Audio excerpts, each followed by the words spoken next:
Saturday, January 17th, live pro wrestling returns to Cleveland, Ohio at the Treelawn Music Hall. With tickets as low as $15 and VIP meet and greets, NWA Exodus presents New Game Plus. It's an event that guarantees to be high energy, action-packed, family-friendly. Come see the stars of Exodus Pro Wrestling like NWA Midwest champion Richard Holliday, Pretty Boy Smooth, TME, Sophia Rose, Carson Drake, Anthony Green, NWA World's Heavyweight Champion Silas Mason, and the return of the top 1% EC3. Get your tickets now at exoprowrestling.com and see the best wrestling in the Midwest. Well, on that note, welcome in, everyone. Mother, fathers, welcome in another edition of the Side Hustle Wrestling Podcast. Of course, streaming along the Inside Edge network, of course, on all the different social medias. And welcome to the YouTube as well. Kyle Cornell, AA Anthony Alford, and special guest to start the show. He is on the card you just saw. He is known throughout the annals of history as one of the most famous and influential wrestlers here in Northeast Ohio, gracing us with his presence, not only from his day-to-day, but from his night-to-night. It is Mike the Agent who is with us here. As we also know him as Mike from State Farm, Mike Fabert, friend of the show, friend of you. Mike, how you doing, brother? I'm well. I don't know about that intro, but certainly appreciate it. Yeah, your name should have been a part of that intro there. But the disrespect. Disrespect from EC3 and company not to put you in the intro. You guys got a new streaming deal. You're doing all this stuff, and you don't put the most over guy at Exo Pro on the damn commercial? Oh, my goodness. I might fight. I might lace up the boots again. It's been since I was 19, but I might do it. What is this garbage?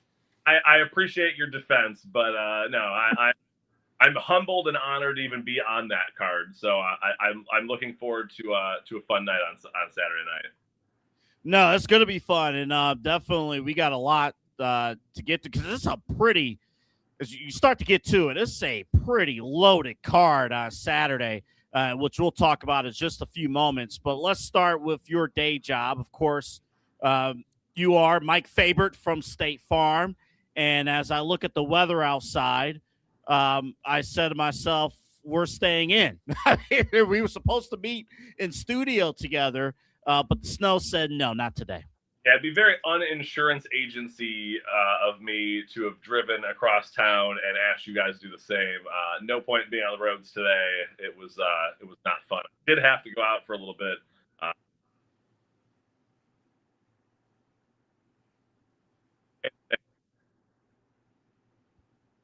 No, definitely. It's just something there. And, man, I'll tell you, even with all the insurance, Kyle and I, we joke all the time about, or it's not a joke, but, there are some people out there when they are, driving, they want to look like superheroes out there. It's like, dude, there's black ice on the ground. There's whatever. It's like, I don't care if, it's like 6 feet of snow outside.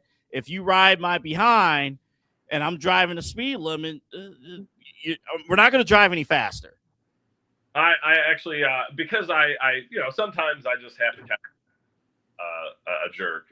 Today, I was driving from one place to another for my brief time that I was outside. I had somebody riding me. They go around, and then I get to a light maybe a mile ahead. And they're in one lane, I'm in the other. I pull up next to them, and I look over, and I'm like, like you got absolutely nowhere any faster than anyone else. But, yeah, I mean, this is the perfect time to kind of plug that kind of stuff. Just, be safe. I'll field the calls. I'll help with the claim stuff, but we can avoid all that by just not being insane. Just you're going to get where you need to get.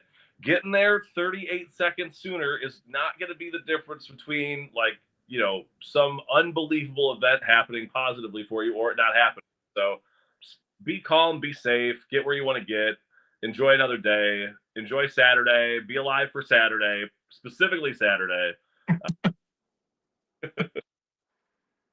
yield good of warning for Mike of State Farm to give you guys the heads up. And yeah, I mean, even today, I was picking up my car from the shop. I had to take it in to get it done. There was a guy doing donuts in the middle of State Road. I'm like, what the hell is going on?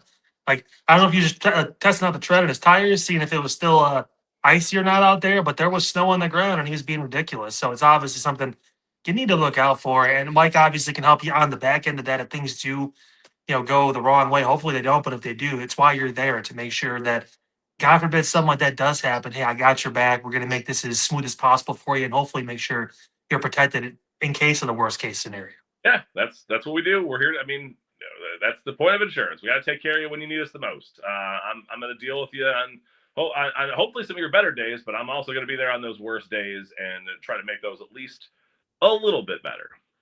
Other than auto insurance, and obviously, you lock down with that. What else do you offer at the office for our fans?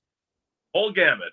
So obviously you talked about auto, but boats, motorcycles, homeowners, renters insurance, personal articles policies, things like your engagement rings and your high-end musical instruments. We can insure that. Your life insurance needs. I also have some investment licenses, so I can help with retirement planning type things. We got, like I said, you name it, I can do it. We got a partnership with U.S. Bank. So my banking roots come into play there again. I spend a lot of time in that world, still can help people with that kind of stuff as well. I mean, I truly am a one-stop shop for all things when it comes to insurance and finance. Even I think we had someone from the show too reach out about pet insurance too at one point, just being able to get that locked in as well and have that kind of, because it's something you just don't think about. Like, I know I can think about it because mine's just hanging out lounging behind me right now, but like day to day, you just don't really think like, okay, what happens if I had this giant vet bill or if I had this other thing happen where I have to go and take them in or something like that? How am I going to be able to afford it? How am I going to be able to work through and being able to cover that? Because I mean, a lot of people, they got cats and dogs, man. It's just how it is. And I have two dogs. I have two corgis, and they are the kids in the house. They are my prize my prized possessions. Even though I don't think of them as possessions, but they're the pride and joy of the house. So we have pet insurance on both dogs because stuff does happen. Our dog that we had prior to these dogs had to go through a lot of different. Like we were doing acupuncture, all kinds of different stuff to try to help with some with a leg issue and stuff like that. And that stuff was not cheap. And those are the kind of things that we can help, alleviate, or at least alleviate some of that stress. Focus on taking care of your pet, not worrying about how you're going to pay for it. We can. How can people reach out to you? Of course, your office is in a convenient location as well. How can people reach out? Yeah, we're at the corner of Mayfield Road and Lee Boulevard in Cleveland Heights. Phone number 216-932-6900, or of course at the myfabertagent.com. A little clever play on words there. Those ways will get you in touch with us. You should probably just Google search my name. I pull up in about 8 seconds. Thankfully, the insurance side and not my multiple losses in the professional wrestling arenas. I should ask before we get to the card. I mean, every week we do the My Favorite promo of the week. In your eyes, what makes a great promo? Oh, man. Believability. It's the promo is I think so. Like, I watch a lot of like Paul Heyman interviews and stuff like that, and at the end of the day, he breaks stuff down so well. Like who's fighting, what are they fighting over, why do I care?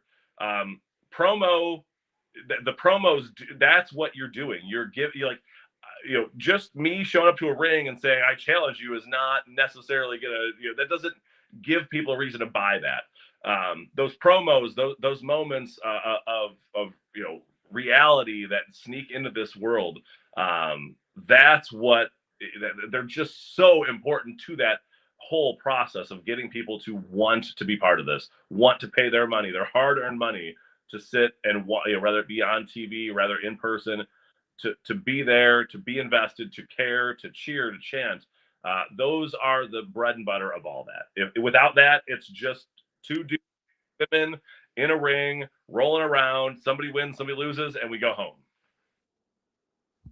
It's nice to have it's almost like the news train, the who, what, where, when, why, how. It gets people invested, and it's how can you do that now? Luckily, usually in pro wrestling promos, you have a little bit more time than like a radio newscaster has to tell a story, but being able to advance and obviously expand off of that and really drive in.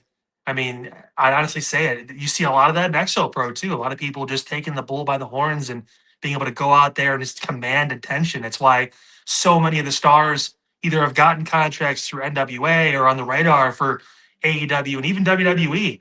I'd imagine too. We talked about someone like Richard Holiday. We mentioned that before. This dude ain't going to be around for much longer. He's going to get scooped up by somebody soon.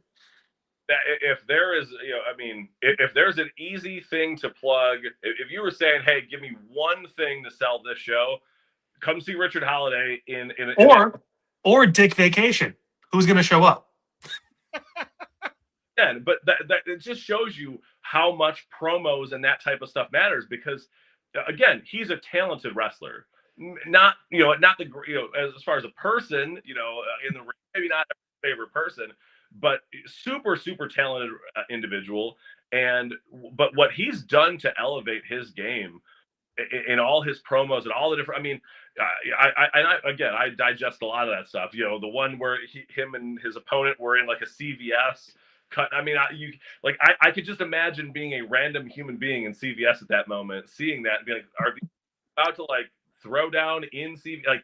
But again, the brilliance behind all that.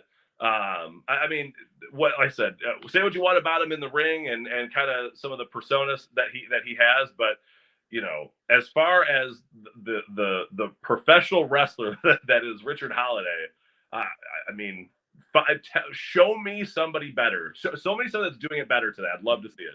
I'd be very interested to see that, because I don't think it exists right now. Well, I mean, one person that some people would say maybe is the complete package, possibly, is your opponent coming into this matchup here on Saturday. Let's talk about the second time around here with Strictly Business Brandon Beretta. Mike, what in the hell made you think I'm going to walk out during this guy's presentation and say, you know what I want to do?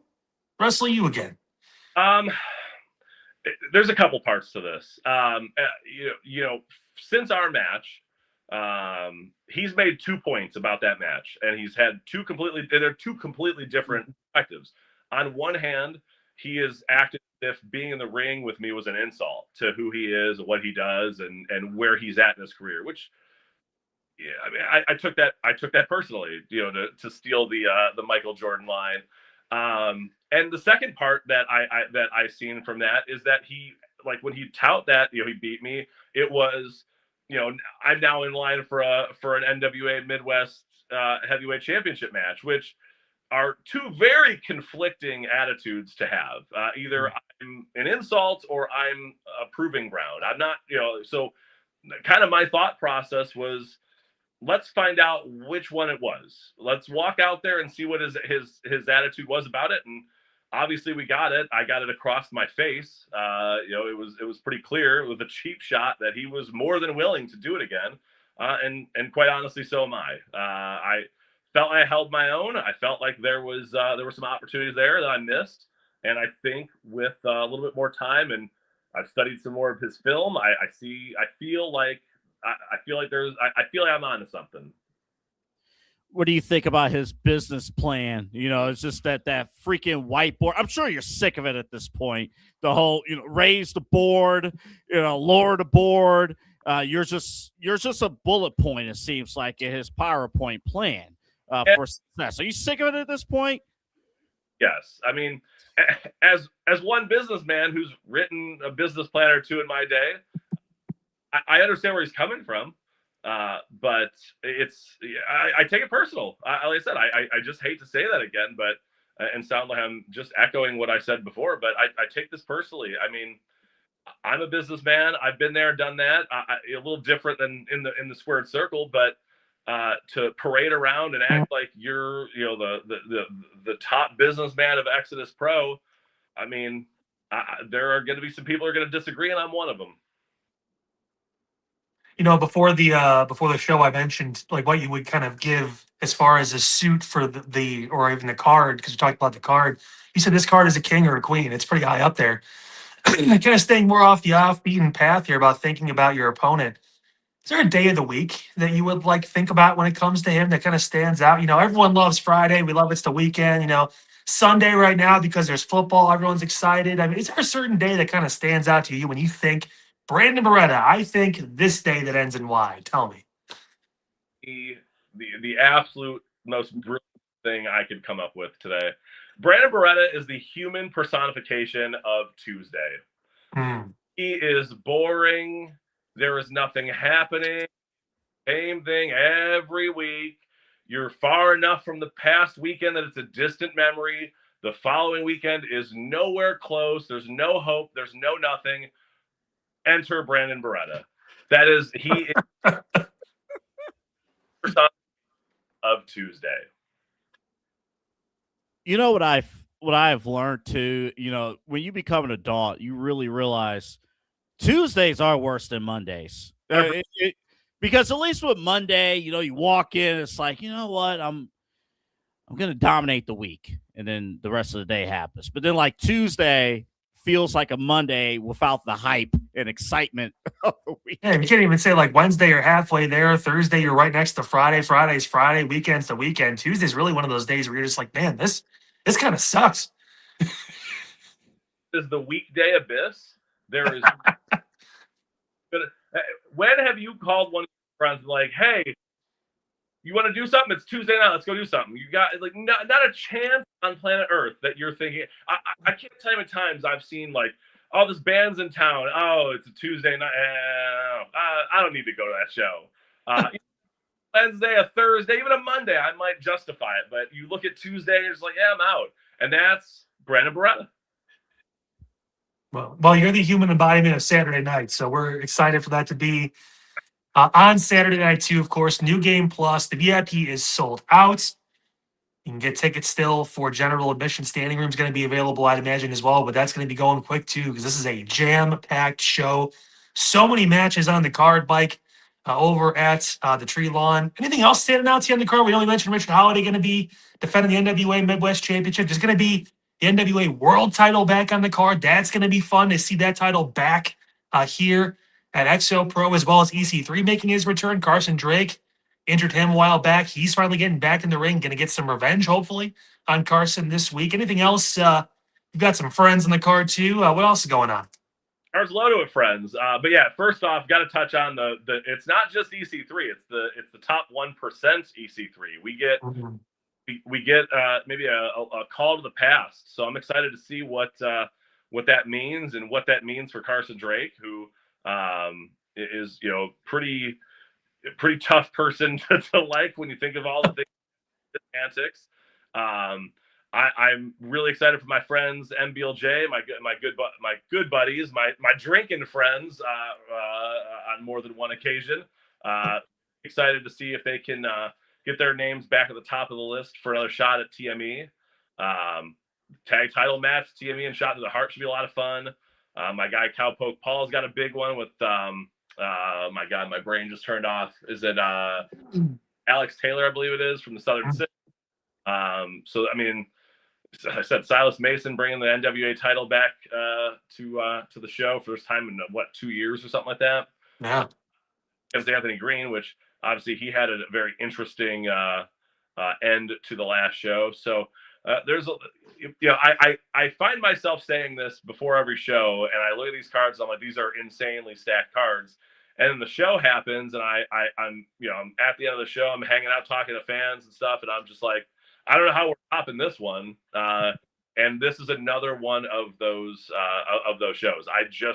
You look at the card and it's going to be insane. And then I just anticipate, sometime around 9:30 p.m., just sitting there thinking like, I don't know where we go from here. I don't know how we're supposed to top this.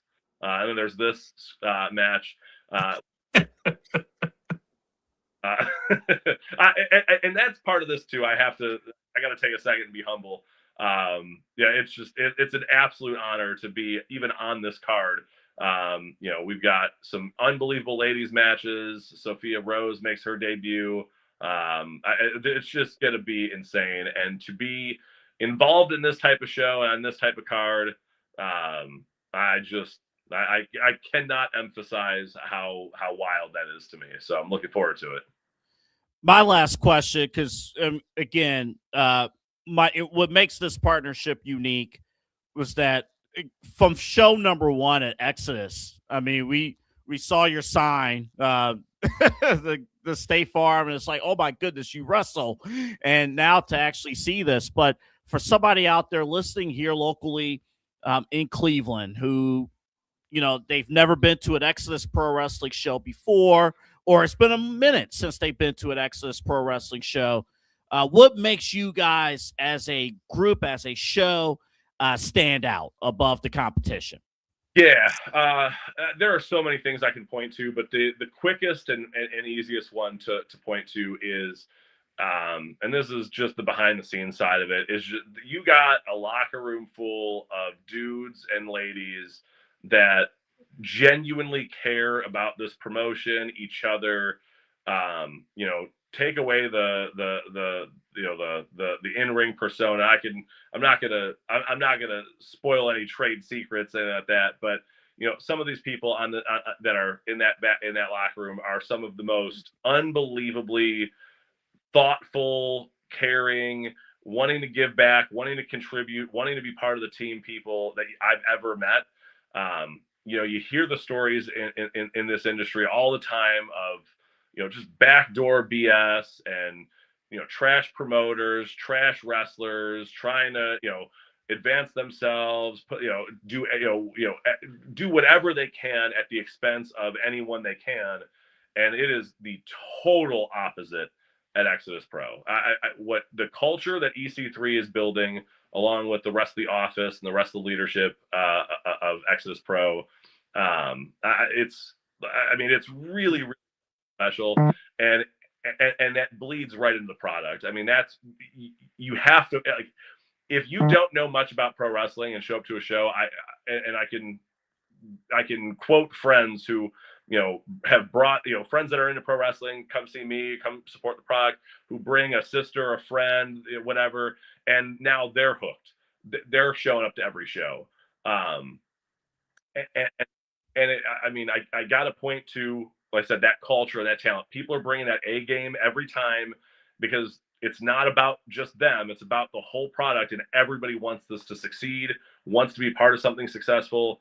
I could gush about that for an hour. I won't obviously do that to you. I know you have other things to talk about tonight, but there is just so much talent and so much excellent personality that fuels all that talent. It's truly incredible. Watching this from that perspective, and watching it grow from that first show to what it is today. And like I said, be a small part of that has been an honor that I can truly, I think I've done a good job putting words to it, but sometimes I can hardly put that into words, because it's really something special.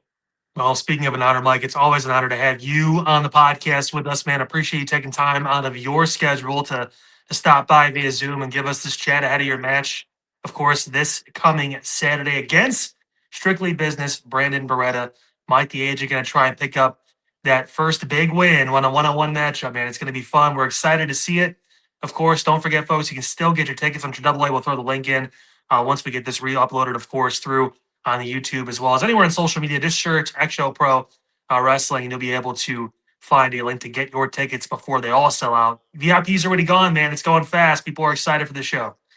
Not local and can't be there. They did sign a new streaming deal, so they're moving off of the NWA YouTube channel, which I'm assuming that's a good thing. I have to believe there's something special happening there.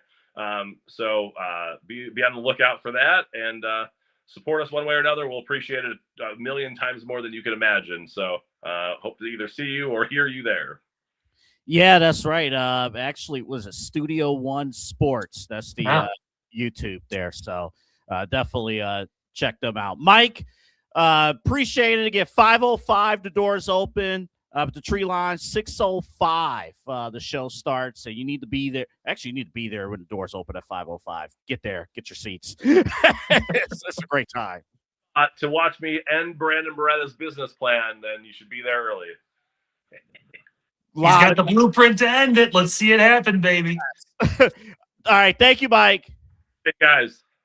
All right, that was Mike the agent, Mike from State Farm. Kyle, it's crazy. We've been, with Mike. Mike's been with us for, oh my goodness, a long time now, and I'm happy he did this interview. We're just gonna have to check up on him after this match. Yeah, probably shoot him a text, make sure he's alive. It's gonna be tough. I think he knows that. If you can find a way, and I think that's the biggest thing with Mike when it comes to this situation now, and kind of the first match, happy to be there. Now it's about, okay, how do I win this match? How do I find a way? Because no one's arguing that Brandon Beretta isn't a better wrestler. Mike would tell you that himself too. He knows. Now it's about, how do I find that avenue, that crease, that advantage to try and shock the world and get my first win in a one-on-one setting? So all the luck to our boy. Wishing him the best. It's going to be a tall hill to climb. But if anyone can, listen, he's proved a lot of people wrong to get to this point. So we have faith in Mike to figure it out. Yes, we do. And I have trust in their leadership to be able to figure out. Who I don't have trust in terms of leadership at this very moment is Adam Pearce, because he finally lost it. He finally lost it. I don't know why. I watched your reacts on Monday, Kyle, after Raw. It's actually very nice to watch your reacts and during normal business hours because of the afternoon Raw. I loved it. We'll get used to it because next week's at 3:00, I think. So it's even better. Yeah. Yes. Looking forward to it. I can watch on the tail end of my shift. It's fantastic. Oh, it was great. It was great. I'm like, you know what? I don't even mind the commercials this time. But I don't know. I'm like, I have this. I don't know why I'm very, very, very, very, very excited about Bron Breakker and Adam Pearce. I don't know why, but I am. Well, it's different, and I think this is a nice little way to kind of put Bron Breakker in a bit of a holding pattern, obviously, when it comes to the title.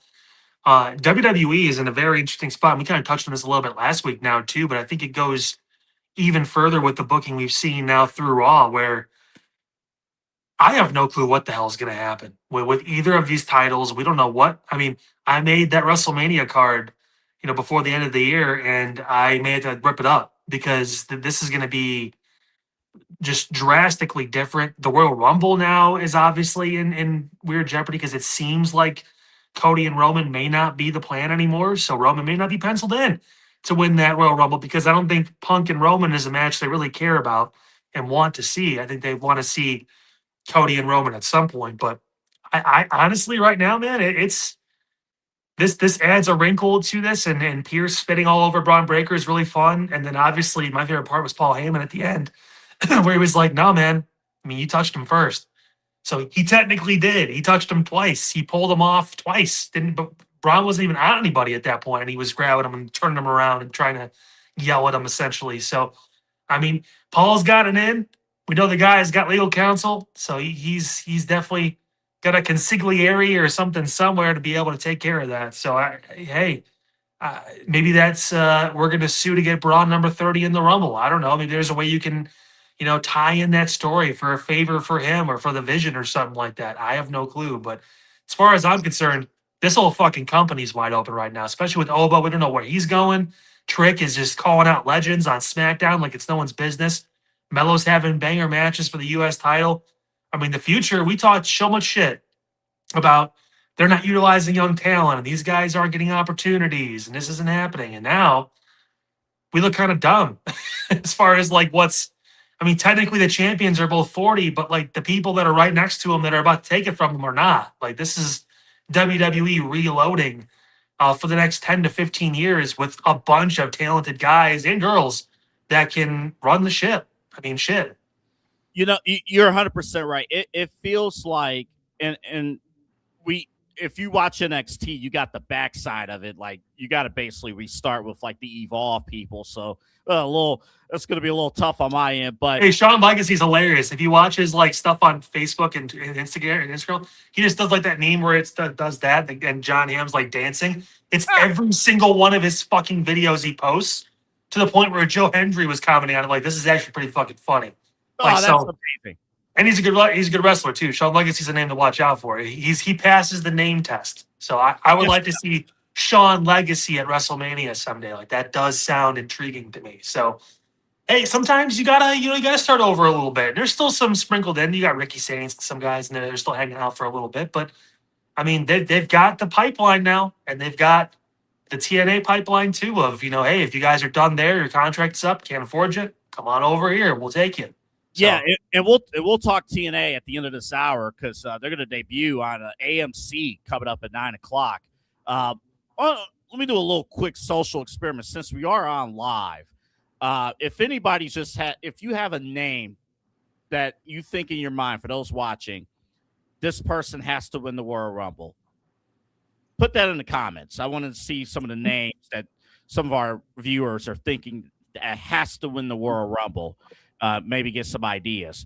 But yeah, you're right though. Like starting with Drew McIntyre, right? Winning the 3 stages of hell. And we talked about it last Saturday. Like now the landscape has completely changed. And Bron Breakker had to show up Monday. There needed to be a purpose, right? When you lose a championship match in which you were basically expected to win, there has to be purpose in what's next. And now it's Adam Pearce. I thought Paul Heyman made that segment too, because backstage, Adam Pearce is hot. He's like, yeah, that's right. He deserves to be thrown out of the building. That's right. That's right. Yeah, he's in trouble. You're in trouble. The lower tone of his voice. Calmness. Paul was just like it's almost like he's been there before. It's crazy. Like he just knew exactly what to do. And Bron, for his credit, did exactly what I said he needed to do. He didn't do it to the extent I was hoping he was going to, but he came out and said, fuck this shit, and just started spearing people. He's like, this is ridiculous. Like how is he going to come back and be like, oh, I'm going to wait my turn now. I can't wait. Like he can't do that. That's not his character. That's not who he is. And he can't wait anymore either. Like, it's like, no, I'm fucking just going to start running over people until I get my title shot again. Like, that's good. That's smart.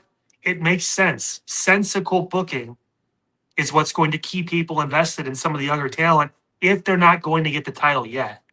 Like, there's a way to do that. If you want Punk to hold it for a little while longer, whatever it is, I don't know. If you want to get real heat on Bron Breakker, have his rematch at fucking Elimination Chamber in Chicago and have him beat Punk in Chicago. That will make him nuclear heat. Like, that'll get him just... People will hate his fucking guts, and he'll never be able to go back to Chicago without getting just booed out of the fucking building because of that. Yeah, that would be huge. That would be huge. And in Chicago, it's the realization. You took Punk out of the WrestleMania main event. Like, Punk is right there. Punk is in position right now to main event night 2 of WrestleMania, and you take that away from him, that would be huge. Yeah, I don't know, man. Like I said, like these title matches, I've seen rumblings about Drew versus Cody versus Jacob for the WWE title at WrestleMania. That'd be a fun match. It'd be different, at least. Getting 2 guys that deserve to be in that spot, and Cody, who obviously is kind of almost like a shoo-in at this point. But then with Punk and the World Heavyweight title, man, I don't know. Like, we're still, what's Brock gonna do? What's his match gonna be? What's Gunther going to do? We just don't know. I mean, is another match with AJ really what we want to see? It wasn't a bad match, but it's like, I don't know if they're really super compatible workers. You'd think that AJ could work with anybody. And again, I'm not saying it was a bad match, but like, it wasn't AJ and John. It wasn't, Punk and John. I'm not just trying to throw Cena out there, but guys were, or like, whoever, even Miz and Ziggler for a while there, that they just had this unbelievable chemistry where it was like, this feels like kind of like a main event shit. Like, they didn't really have that from what I noticed. So, I mean, I don't know what any of these fucking dudes are doing, man. And then obviously, like, guys like Trick. I mean, is he going to go down to Melo, or is he going to say fuck that and just skip the line and try to go for the WWE Championship? I wouldn't mind seeing Trick and Drew McIntyre or something like that at some point. I mean, it's kind of, beta heel versus heel, but I mean, maybe Trick, he's that over, they don't care. Just kind of be the tweener. I have no idea. I mean, there's so much that can happen, not only in the next 2 weeks, but in the next 3 months, that, like, this is all wrestling fans could ask for. So let's talk about what's going to happen next week, which is a CM Punk World Heavyweight Championship match against Finn Balor. And the way it was set up, it was... Jake, our friend Jake is thrilled with this match, by the way. Yeah. His two favorite people in a world title match. Yeah. Yes. And like the way it was set up too was what was it? Liv Morgan going to the back. It's just like, yeah, all the women in our group, they're stepping up, going for championships, and you're back here playing game. You're literally playing video games right now. It's like, what are you doing? And then Finn Balor goes out. No prior history in WWE between Finn Balor and CM Punk. And I like that this match is happening next week. I like the reasoning of hey, I studied your career, Punk. I know how much you love home field advantage. I'm going to finally have home field advantage next week. I don't know. I think based on everything that has happened, I have to at least consider, I don't know if it's possible, but I have to consider the thought of Finn Balor beating CM Punk and winning the world title. Listen, I mean, a lot of people they wanted it to happen, but a lot of people didn't think that Drew McIntyre was going to beat Cody for that championship. This is the perfect setup. They're in Ireland. They're never there. Like, this is huge. I mean, why? You know what? At this point, fuck it. Because at least I know that Finn can lose the title to someone like Bron or whatever it is in the short term and not feel bad. The bigger story in all this might be if Finn does win it, what does Dom do? Because Dom has been the guy in Judgment Day for a long time now. He's been double champion. He's back on the top as IC champion again. He's hurt, but he's going to be back soon. They're just kind of holding off on him a little bit. Don't be surprised if he interferes next week and tries to find a way to get involved, possibly in that match. But you get a little jealous if Finn wins that world championship. Oh, shit, Finn feels like he's the captain again. Because even Roxanne told him, Liv's got a point. You're kind of just playing games right now. The girl he brought in to fuck with Liv is more in Liv's corner now, with her being back for like a month, than the person that originally brought her into the group. That was a plan, essentially, to fuck with Liv and to get her out. She's now on her side. So what are you doing? He needs some sort of play here to kind of tug back and forth. Otherwise, we're going to keep getting Judgment Day until we're getting gray in the hair. Well, you obviously already are there, but in general, it's just going to be around, man. And so they've been talking about Finn again. It's been 10 years since the Universal Championship. He's had a fringe Hall of Fame WWE career because of his secondary titles he's won, the IC title, US title, that kind of stuff, tag team titles too. Feels like he needs another world championship. And I feel like, at this point, with the youth movement coming, this may be his best shot. It's in Ireland. It's on Raw. They're trying to make moves and try to make things blow up. The national championship game is on Monday. So, they need something big to draw viewers over. That's a great point. So maybe this is it. Maybe this is like, hey, oh shit, we need to watch Raw or at least flip back and forth or watch it within the week so they get the ratings because Finn won the fucking championship. Holy shit, I can't believe he beat CM Punk. You need to have those kind of ideas. We've seen it on SmackDown. Now it's Raw's turn. This past show was an improvement from the Stranger Things debacle. So now they've got to kind of come full circle and make this show something we actually want to watch again. And that's a way to do it. Be shocking. You can have Finn carry that title for a month. You can have him carry for a few months, whatever it is. He can still be meaningful. If Jey Uso can have a 61-day title reign in the middle of all this shit, then why the fuck can't Finn Balor carry it through Elimination Chamber and he can have a rematch with Punk possibly then, or carry it to WrestleMania and have Dom fight for it? Maybe Dom wins the Royal Rumble. Dom has a choice. Go fight Drew McIntyre or stay home. Face Finn Balor for the World Championship. I mean, you've got more branches on the Finn Balor story at this point than you really do the CM Punk one, in my opinion. And remember, too, with Finn, we mentioned, how much Judgment Day has honestly been the fabric of Monday Night Raw for the last, 3-4 years? Mm-hmm. They've been there. I mean, man, if you want to get people talking on MLK Day, get people talking. There's going to be so much sports competition. You mentioned the national championship. I think the Cavs actually play the Thunder at the same time as Raw on Monday. And then there's other stuff going on. So, yeah, I mean, going back to McIntyre winning the title on SmackDown, what it has done, now you got to watch SmackDown to see who's going to step up, new champion, new championship opportunity. And listen, on the Raw side, Kyle, if people don't believe Punk will lose the title at any point, right? He didn't lose to Bron Breakker. He doesn't take Finn Balor seriously, or whatever the case may be. If Finn Balor wins it on his home turf, that would be something. And like, my goodness, again, who is kind of all this stable stuff with these champions over the years? It would be unstable now. It'd be great. I mean, it's something that storyline needs if you're going to crescendo it outside the Intercontinental Championship, which I think we both can kind of see that Dom has outgrown that title for what it is.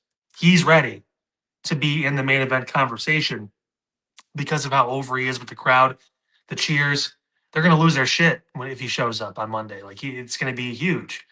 So it wouldn't be the first time in the past couple months where a person from the Judgment Day has showed up to help the other person win. So like they're telling a story here about now, okay, we're all for each other until we're not. Like, I mean, so in a year where it feels like there's not a real direction for like a specific story right now, there's not like one where like, oh, this is Bloodline, Roman and Cody, we need this, or, you know, whatever. You can throw it back to any year. This is John Cena's year to get crowned, whatever it is. Like, I mean, there's not a lot there right now as far as an overarching main story. Why not? Why not give it to Finn Balor? Why not have Finn come out as the fucking demon on Monday? He's been talking about this. This isn't a big enough match to pull that out, to pull that card in front of your home fans to win that championship. I don't know, man. Hey, you know, fuck. Yes. Why not? Why not? Give people something. Give them a reason to watch. Like, do it. And you know what, though? You do have the Judgment Day factor, too. Like, again, even if you don't want Punk to suffer a clean loss, I mean, because there are still ways to do it. There's still ways to go about it. It will be exciting. Again, Friday, we got championship qualifying matches coming up. I will. We didn't have this in the rundown. The Miz did an interview with Chris Van Vliet. So good. Every interview. I don't think Chris Van Vliet is capable of doing a bad interview. Maybe we'll start a like throwback segment of the week or something. I always love thinking back. Is it obvious that The Miz is the most underappreciated pro wrestler maybe in the history of the profession? Depends on who you ask. I mean, if you ask us, we can tell you that he's important. But I mean, if someone isn't always in the title picture, sometimes they're kind of taken for granted. I think that goes for almost anybody who's been around for a long period of time. I mean, Dolph Ziggler was, you know, he won a couple championships, but he didn't really ever feel as important as he should have. Because he had the look, he could talk. He obviously was a great worker. Like, he had all the things in the ring too you were looking for as far as being able to actually professional wrestle when it comes to, you know, the physical side of things. Some guys, it just, for some reason, they don't get that kind of acknowledgement. And because Miz isn't, you know, a 6'5", 275-pound bodybuilder, or because, you know, he does things that sometimes are comedy driven and stuff too, that lean more towards that avenue, or because he's been a heel for about 95% of his entire career. I mean, you don't get that look. He doesn't get looked at like Roddy Piper does, or like some of those like really just mainstay heels that you just hated. Like, people hate this dude. He's got the face that looks like since he was in fucking high school that you just were just like, man, I don't like this dude. Like, something about him. Like, there's something to that. There hasn't been anyone like this guy where for 20, 25 years in pop culture and or TV, he's just been universally hated. Like, hated on, hated for what he does, hated for what he doesn't do, all that stuff. Like, look at his life. He's got a beautiful wife, beautiful family, beautiful house. He lives in LA. Like, I mean, he is the prototypical, I hate this guy. He has everything I want. Movies, whatever, even if they're WWE movies, they're still movies. I mean, whatever, it's still a thing. So, like, I mean, it's sad, and I'm not just saying that because we went to the same high school. It's sad that he doesn't get that acknowledgement, but he will. I mean, it will. It'll come, and it does now when he talks about leading in the locker room and being with him and Randy and those guys that are kind of like showing the people, the young guys, like, hey, you can learn a lot NXT, but nothing beats this. Being out here with someone who's been here for 20 years that knows the ins and outs of this business, that can walk you through it, that can take you to levels you didn't even know existed. So yeah, it was hard to believe too. Looking back, like, holy smokes, he debuted on the SmackDown roster 20 years ago, and he still looks young. Like, he still looks like he could go Botox and tanning, baby. Botox and tanning. And also, listen, if you have Maurice as your wife too, you want to look as young as possible for as long as possible. So I give him a He's gotten in great shape. He's stayed in great shape. He's also got 2 daughters that keep him busy and obviously keep him moving. So all the love in the world to the Miz for what he's been able to do. And you won't hear it from us. We appreciate what he's done and what he's did. And he's that one person I'll still cheer even when the entire arena is booing. So that's just me.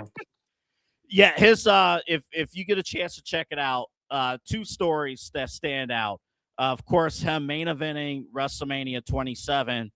We remember more about that main event than he does because of the concussion. And knock the fuck out. That could be why maybe it wasn't as good, too. Some people have been critical about the match. Well, I mean, when your guy's knocked out and can't do half the shit he wants to, I mean, that's, yeah, it can happen. Yeah, I mean, he was like, the only thing I remember was the entrance. Yeah, the entrance. And then I remember, like, in the back afterwards, like, going like, am I okay? Oh, man, so bad. And the problem was, even with that, that was I hate to say it, that was Mania 27 was one of the worst WrestleManias just because the roster was in turnover. The Rock came back, but you were still a year away from him wrestling. So your main event was basically a setup to the following year's main event. I hope people don't blame The Miz for the predicament of that card. I'll just say that. Yeah, no. And then, of course, talking smack. It's crazy. I guess, yeah, him and Brian aren't hating each other anymore, so that's cool. They can be honest now because Brian's retired and in a different company as a commentator. But I mean, yeah, just the fact that they actually let him go. I mean, there was no talking points. It was kind of just like, sure, you sure you want to be on that? And he's like, yeah, because he wasn't on the show. He's not getting time, even though he's the IC champ, and trying to like revitalize that championship and bring it forward. And be hard pressed to find another person that carried that title as well as he has over the past 20 years, honestly, the way he's been able to do, maybe even before that. I mean, just it's been great. And like what John Cena did for the US championship, making that title feel important again, I'd argue Miz did for the IC title when he had it. Not to mention he's an 8-time IC champion, but also the fact that when he had it, it felt important. It felt like, okay, I have to watch that match against Roman or Cena or Ziggler or whatever. Like I have to watch it because it's entertaining. I enjoy it. The funniest part about that whole thing too, he was like, him and Bryant, they went over what was going to be said before the show happened. It's like, okay, all right, you're going to call me soft, and then and then the interview happens, and he was like, it was the way he called me soft.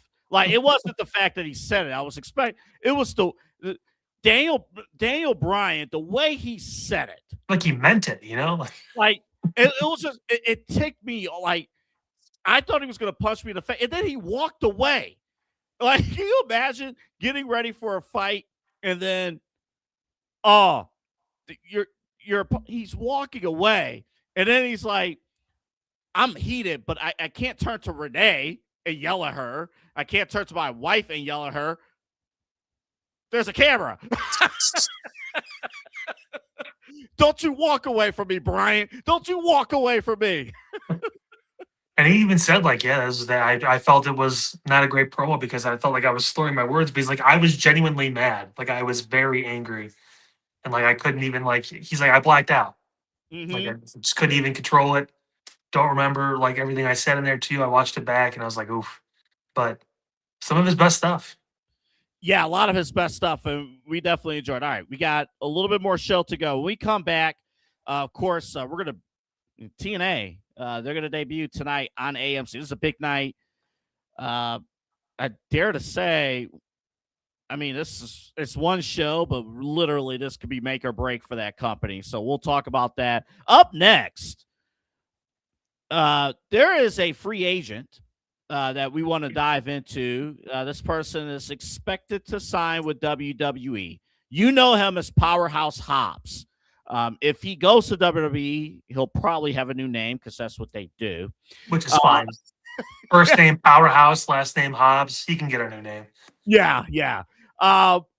Where should he go in the world of WWE? Should it be Raw, SmackDown, or even NXT? We'll talk about that on the other side. And, of course, TNA debuting on AMC. AJ Styles will be on the show. Cass and Mike Santana is your main event. The Hardys will be in action, of course, tonight as well. So we'll talk about all that when we come back.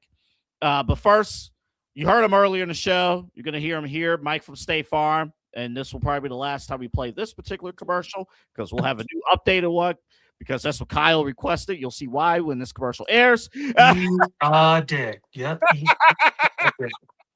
And you'll hear from back in just a moment on a special remote. We wanted to be in studio, but there's 6 feet of snow outside. So there's that. We'll be back in just a moment.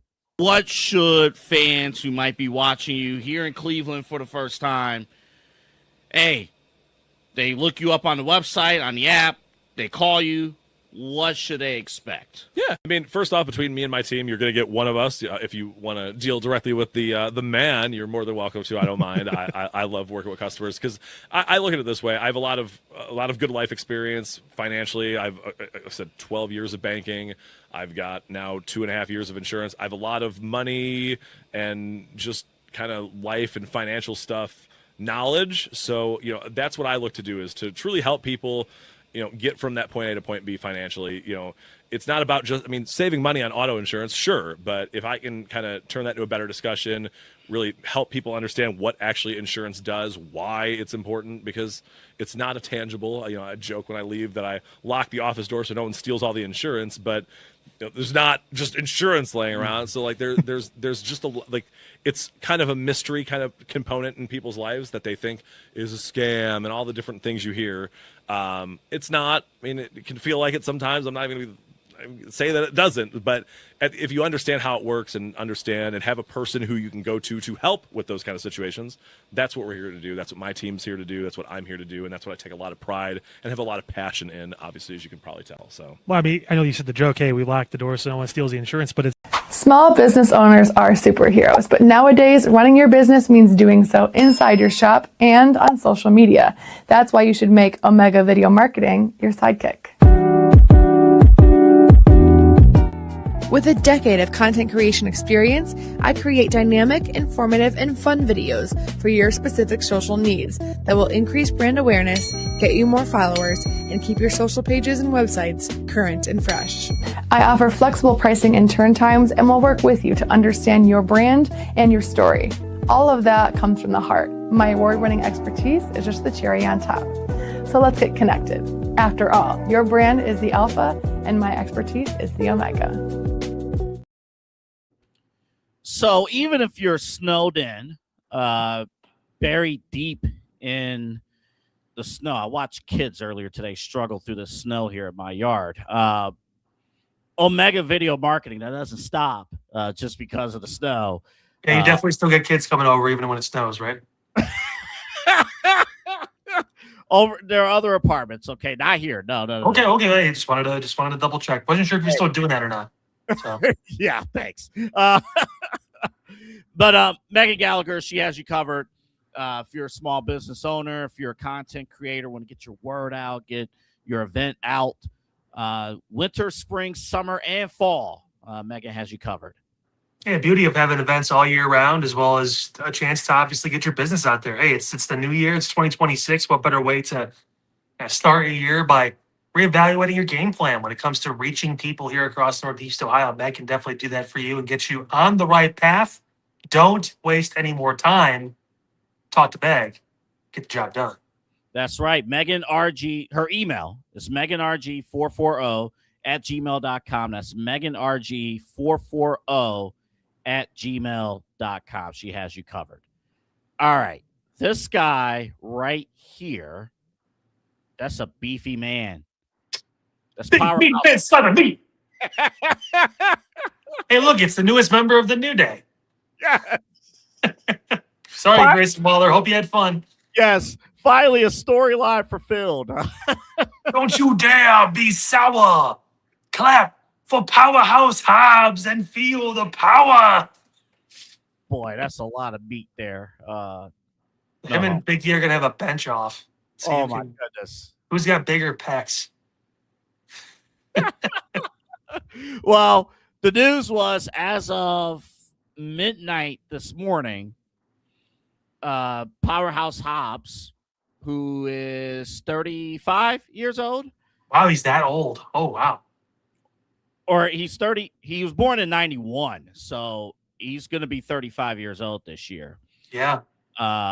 He is now a free agent. Oh, shit. WWE, he's a baby. So there you go. Yeah. He has another 20 years. What are you talking about? Friggin' chicken, yeah. Yeah. Well, here's the question. I think it seems pretty obvious that he's going to head to WWE. I don't envision a world where he returns to AEW. I mean, what else is there to accomplish over there? Yeah, exactly. I mean, boy, can I tell you, I fell asleep during the show last night. I tried to actually watch it. Oh, Jesus, sorry. It was the Darby match that opened the show. Oh, we mean we took the bump on the stairs to start the fucking match? Yeah. Stupid. Yeah. That's what they do. People think we hate all wrestling companies. I'm like, we talk about every wrestling company except AEW. Why not do that at the end of the match? And if you're going, did he lose? Did he win? What happened? I don't remember. Yeah, there you go. The guy tried to watch the fucking show. He's a lot more impartial than I am, and he doesn't remember what happened in the match. But we remember Darby getting fucking thrown on the stairs and it looking stupid because it's the beginning of the match. To be honest, I didn't even remember that spot until it circulated on social media this morning. Stupid. You're gonna kill him. You're gonna kill him before he can win the title. Yeah, I mean, we didn't really get into William Regal's comments about safety, not to veer off for 2 seconds, but I mean, that stuff's very, very important. I mean, what he was mentioning in terms of like, dude, if we got to wrestle safer across the board, it wasn't just an AEW thing; it was across the board. It's like we got to think about we got to be safer as far as our moves and stuff like that. You got Stone Cold Steve Austin mentioning. I think the Van Vliet, like, what's the number one thing you need to see wrestlers do today? His answer, sell. Like, don't just, it's not a dance. Like, it's a wrestling match. Yeah. Well, everyone's definition of wrestling now, unfortunately, is different. And everyone's definition of good professional wrestling is also different. Well, it's not the end-all be-all that we like WWE the best. It's because they do the product the best possible way. But they're not killing everyone in that ring for a cheap pop in front of 3,000 people. I mean, like, they sell out 10 to 14,000 seat arenas every night, and they have their big arena shows and their stadium shows, every couple months because they do it the right way. They draw people in. The story matters. And that's not me saying every story in AEW is bad. But again, it harkens back to the person in charge. If the people below and the employees are not doing a good enough job to pull in ratings to get people interested, at some point you have to look at the person running the ship saying, what the fuck are you doing? And like, nobody can check Tony because it's a privately owned company. It's his company. So for as many criticisms as we have, as much more reputable people than we do have that do it every single week in, week out via podcasts or just having conversations with other professional wrestlers, other people, doesn't matter because Tony's going to do what Tony wants to do. And Tony wants to see the indie style of wrestling done on a nationally televised product that will not gain more people, that will not accrue more followers, and at the end of the day, will not pull in people that are going to actually move the needle for the company. I'm sorry. The Rascals are not going to get you any more viewers. They are not. They're going to clear space for more TNA talent and more WWE people to wrestle on TNA. That's all they're doing. That the Rascals leaving TNA is not going to cause the AMC debut tonight to fall flat on its face. Sorry. People don't give a shit about the Rascals. They just don't. The only person I'm envious of that group is the Noah Wentz guy because he's engaged to Gigi Dolan or married to Gigi Dolan. That's right. that's the only reason why I'm ever jealous of that dude, because she is fine. But that's beside the point. That's a good point. Other than that, not really. Yeah, I don't really care. Like it's whatever. Zachary Wentz, whatever his name is. Good on you, bro. But I mean, that's when your calling card is that you're engaged or married to Priscilla Kelly, then there you go. I mean, congratulations.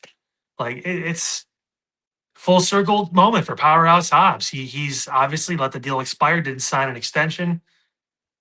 I think that his place is NXT. To answer your question from the other side of the break, they need the star power. And he needs an opportunity to learn the style too. I don't think he's Jade Cargill.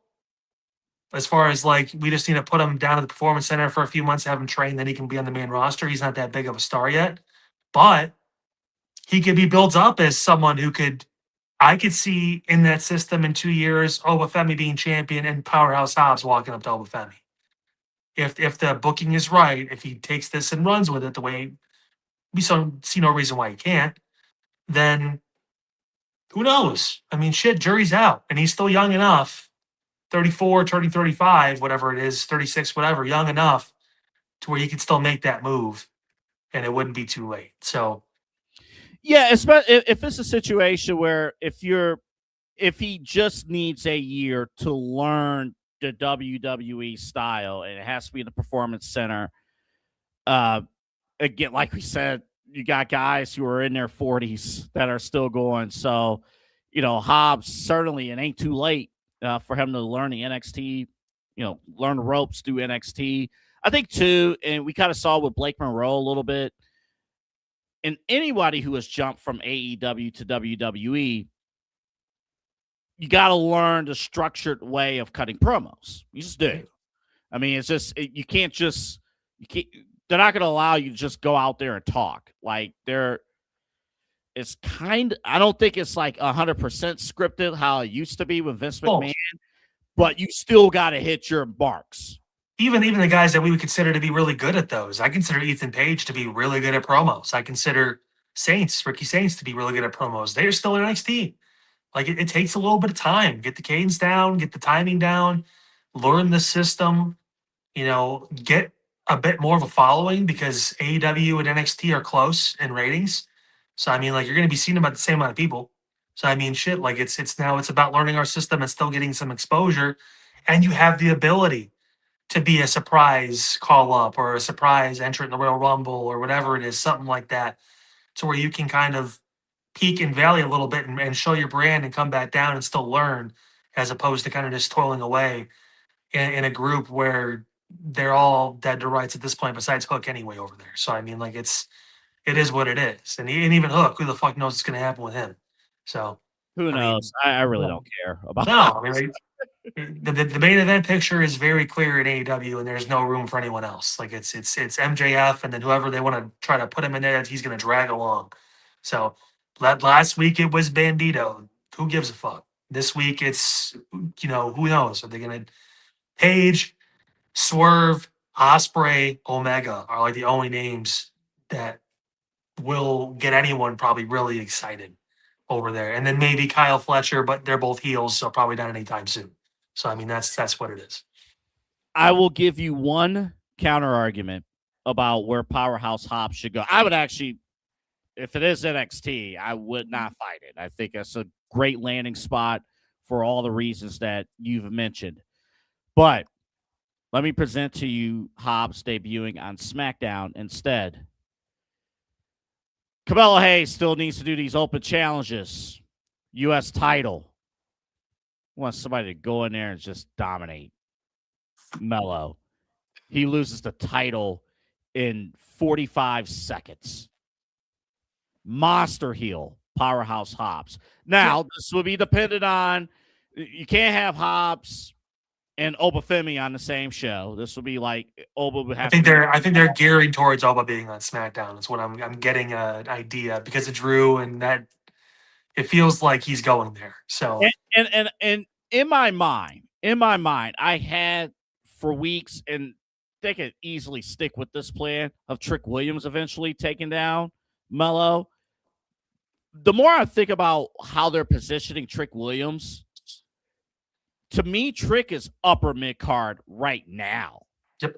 On the SmackDown roster, like he's already feuding. He's already feuding with Randy Orton. He's feuding with the top guys on the babyface side on SmackDown. I don't even think he may not even cross paths at this moment with Mello in the United States Championship. I think Hobbs, just a wild idea.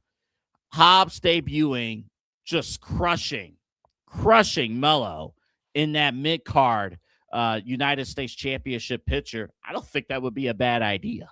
I just don't know if he's ready. And I think the fact that they put so much into Mello and he's finally organically gotten over and people are really getting behind him now, like, I almost feel like you don't want to take that title off him. You want him to be the champion going into WrestleMania so we can have a marquee match. Let's build on the fire behind Mello. And you know what? I mean, maybe WrestleMania is when you pull that trigger and have him do something like that. So I still wouldn't have him beat him. I don't think Powerhouse Hobbs is anywhere near as ready as Oba, as Trick, as any of these guys to just jump onto the main roster. Just because you run an AEW TV does not mean you're ready to be on Raw or SmackDown right now. It's proof with guys like Ethan Page and Ricky Saints and Blake Monroe and some of these people that, you know what, turns out probably needed a little bit of seasoning. They need a little bit of time. Even Ethan Page, who right now we could say is probably the most pro-ready person down there, to just, you could plug him and play him, and he's like I consider him a more seriously taken Miz. As far as like he could be a guy that could automatically go into a title feud against Punk, and I'd be like, I believe that shit. That could be fun. Like, he still needed some time. I just don't think, and Hobbs has never been asked to cut a promo. He's never been really asked to be kind of one of those lead guys. I want to see how he does in a title match against Ricky Saints or against Joe Hendry or against one of those guys, you know, at Stand and Deliver or something like that. So where he can get a big marquee, a big moment, but can he sink or swim when it comes to being one of the top stars in the company, not just a tag team guy or not just someone who's in a group who's muscle, so to speak. Oh yeah, I would hate it. I mean, and actually, kind of what I laid out would be if Vince McMahon was still in the company and he likes meaty meat guys. Oh my God, he'd be world champion now. Well, Punk, you're gonna lose to the big guy. We're not even gonna call him a name. We're just gonna call him the big guy. Look at him. He's big. Look at him. He's massive. He's gargantuan, brother. Like, Vince, there was a time where Vince McMahon was just like, we don't want full name guys on the roster anymore. They're all just first name guys. That's it. That was so stupid. Or it's really bad. Remember Shorty G? Yes. Yeah. I wish I didn't either. Yeah. Boy, I think Chad Gable feels a lot better about his career at this moment than he did. Yeah, injured. He feels a lot better about his career than he did when he was actively wrestling as Shorty G. So stupid. But I will say this, and then we'll move to TNA before we wrap here. I will say this. They have been, Triple H and Shawn Michaels and the WWE brass. I think NXT showing at that Saturday night's main event opened some eyes in terms of the main executives in WWE who really don't pay attention as much to NXT as they should. And they see a system that works. They see stars being created. I do think, especially on the men's side, there needs to be more firepower in terms of on the NXT men's side. There needs to be a little bit more firepower since your big guns have been called up. Yeah, shout out to Miss Parker making her return, by the way, too. That was great. I didn't say it was anything wrong with the women's division. The whole fucking crowd was into her. Yeah. She's God. And little sidebar, and we have a comment about Blake Monroe. Somebody says she might get caught up to the main roster. I don't think so yet. I actually like Blake Monroe's work now since she's dropped the title unintentionally. I think she's done a really phenomenal job. But no, if your top 4 on the men's side is Ricky Saints, Ethan Page, Joe Hendry, and Powerhouse Hobbs, Not bad. that's not bad. And you got Go that. the card after that. Yeah, and you got that new kid who LaFleur or whatever his name is, the French luchador. Yeah, we'll see how long that lasts. I'm curious to see how long they push that. Now we got a German guy who is El Grande Americano, 2 English guys that are his fucking cronies. And now we have a fucking French luchador. Anyone who can be Rey Mysterio that isn't from Mexico, please raise your hand. Please, we need luchadors. Luchador for hire, WWE. Bullshit.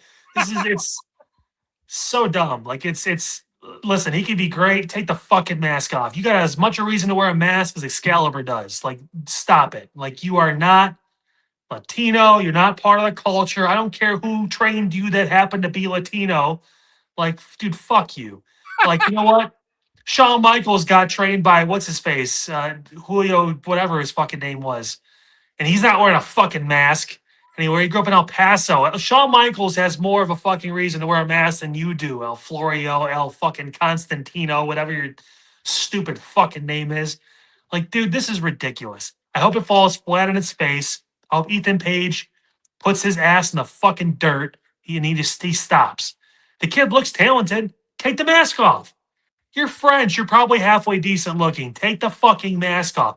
They should make it a thing that Ethan Page unmask this motherfucker. He should do it on the show.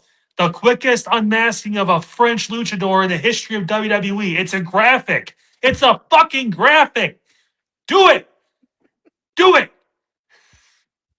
that ought to be Austin Theory's character at the main roster. He's like, you go take off your mask across the board. At least it was a ski mask, and we knew he wasn't going to keep it on for the rest of his fucking career. This is ridiculous. That is true. Why is Tyler Bate and Pete Dunne wearing masks on the main roster? Tell me why 2 of the most talented young wrestlers are wearing fucking masks right now. We got nothing better for them to do. Fuck you. Stupid fucking coffee order. You El mean Grande Americano. He's really over in Mexico. The German masked wrestler is really over in Mexico. Fuck you. And before that, it was the fucking Midwest kid from Minnesota that was wearing the fucking mask. Can you believe this shit? That's right. Listen, for you younger fans who did not watch Triple H weekly make offensive comments, you don't know. Oh, you don't know. I was just thinking about this too. It was just like, I have nothing wrong with Dragon Lee wearing a mask, with fucking, and then who am I? I'm not Mexican, so who am I to judge? But you know, they will be the ones that would judge their own community when it comes to people that are the masked wrestlers. Dom can wear a mask out to the ring. His dad's fucking Rey Mysterio. You know, hell, when fucking what's his face comes back, the one who doesn't. Dom's the one who doesn't wear the mask. He's the only one that fucking does it. He has the right to, probably, because it's literally in his fucking family. It's in his blood. Santos Escobar, when he comes back, if he wore a mask, I would not be upset with that, because he is and was at one point considered the king of Lucha Libre or whatever it was. So, like, what the fuck are we doing? Like, what? Anyone who is not Hispanic, please get your mask at the front by the fan kiosk where they're selling the t-shirts. Hop in the fucking ring and let's see if you can go. Can you do a Hurricane Rana and wear a mask? WWE would take you to sign up as a luchador. Ridiculous. Oh, yeah, Johnny Gargano. He's also taking mask as well. Oh, he lost his partner. Ciampa is leaving WWE by reports. So, really? I believe so. Well, I'll tell you what. I mean, he's older, but he's a guy that at least could, like, you know, I don't know, put someone else in a main event scene for AEW. I imagine that's where he's probably going to go. Pray to Christ he doesn't get hurt right away, because he's going to start wrestling the Blackheart style a little bit more, I'd imagine. That's not good for him, because concussions, neck, they're very close friends. So I hope he's, for God's sake, he's an amazing talent. I hope he stays healthy with whatever his next step is. Stop trying to eat my Chipotle, you little shit. And then, yeah, we can figure it out. Hey, Keep that. I got the laser pointer. Oh my God. And by the way, if Ciampa goes to AEW, besides MJF, he automatically becomes their top promo guy. on that show too. So like which, at least which isn't saying much. Exactly. You do have that. All right, we're gonna close the show out. We're gonna end on time today, 9:00. For two Sorry, reasons. I ranted about luchadors for a minute. I know it took up some time. No, you're good. We're gonna end it for two reasons. Number one, I've had a headache the entire day. I'm glad I yelled then. I made sure I made it even better for you. Oh, thanks. And then the second reason is because right at 9:00, this show. Do I have the right graphic? Yes, I do. TNA debuts on AMC tonight on a legitimate channel. No offense to AX, whatever they was on last time. Access. Yes. But that's the card for tonight. Kyle, what kind of impression does TNA need to make tonight? A good one. Fucking just don't fuck this up. Like, please do not mess this up. This is an awesome opportunity to really take over the second rung in the world of pro wrestling. And WWE obviously has a hand in that. They're giving him AJ. They're going to give him, I would imagine, like we talked about a little bit last week, some stars that haven't, maybe gotten a lot of screen time. We've even heard rumblings about when Jericho does sign with the company, he's open to working some TNA, so that's going to pull some more ratings for him. He likes new challenges, I guess, or whatever it is. So there's something there for that. You have a great opportunity. You really do. On a network that hasn't had wrestling. So this is going to be a nice little precursor for other stations that have considered dipping their toes in. So, and if anything, I'm AEW, with all the uncertainty of the Time Warner stuff and everything and all that going on there, I want this to succeed because that's going to open the door to more channels going like, you know what, maybe we could, invest in a wrestling show. We get some decent ratings for that, some live, possibilities, all that stuff. So, I mean, the ball is in TNA's court now. We've been talking about this for a while. They've got an okay show right now, pretty good show going as far as what they've been able to do. A lot of that was hinged on someone like Joe Hendry. So let's see what they do now with this. Is he going to be there? Is he going to, possibly show up a little bit? I don't like the title match is Frankie Kazarian versus Mike Santana just because not a lot of name recognition there. Some people know Kaz. Nobody knows who fucking Santana is. So it's kind of like do I want to pay attention to that match? They do have Nick Nemeth waiting in the wings to possibly cash in. I guess he gets an opportunity for a title. He said he wants to do it tonight. I mean, I imagine he will, which is good. They kind of need a name branded champion to start. It's kind of like Jericho and AEW. Mm-hmm. Like you want someone who's got experience, who's used to the spot. So when they get it, they can take the ball and run with it and get you going in the right direction. So I imagine he'll wear the crown by the end of the night. But other than that, just put together a good wrestling show. It's all you have to do. People will be interested. Yeah, I think that's ultimately having a great wrestling show. And these guys have to, all of them, everyone who's on this card tonight, they got to come off as stars. They got to come off as superstars. You're going to have an audience. Again, AMC, this is the Walking Dead channel. This is, Breaking Bad, Mad Men. A little older. Yeah, so all of these guys and girls that are on this show, they have to come off as superstars. I don't know who they open with. Do you start with AJ Styles? I think you have to. I think he probably opens the show, and then he gets someone is going to obviously either attack him or do something to get his attention. So, but I think it's going to be exciting. And the point is, I know we do these shows, we tape on Thursdays and they come out Friday mornings on a normal scheduling basis. But TNA's job is to make shows like us, make podcasters like us talk about them. Like that's the job. The job is, we're not like gatekeepers of the rundown, but we only have room for so much stuff for a weekly show.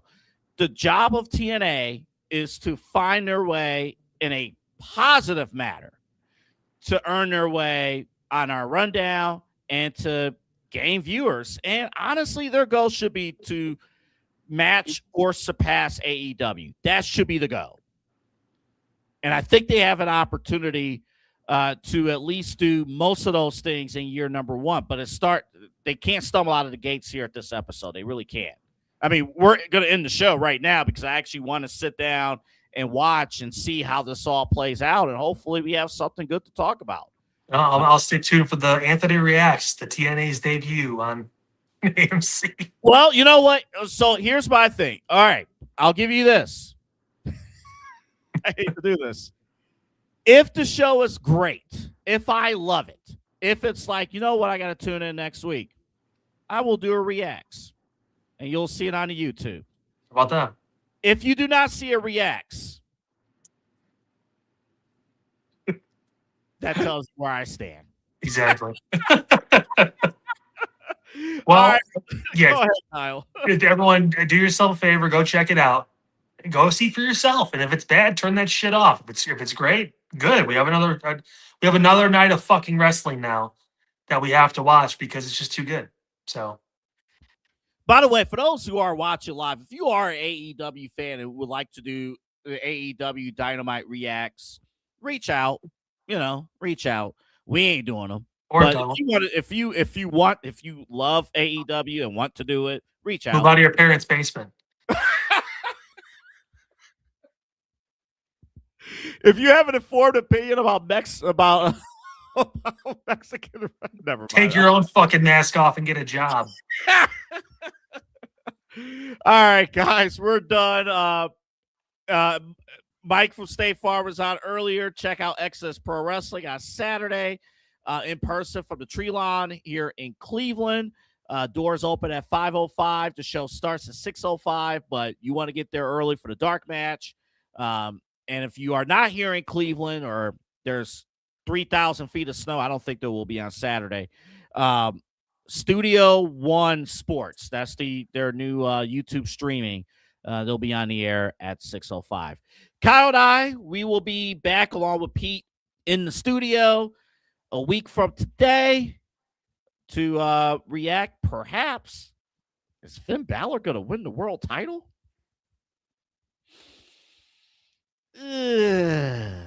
We'll see. Have a good night, everybody.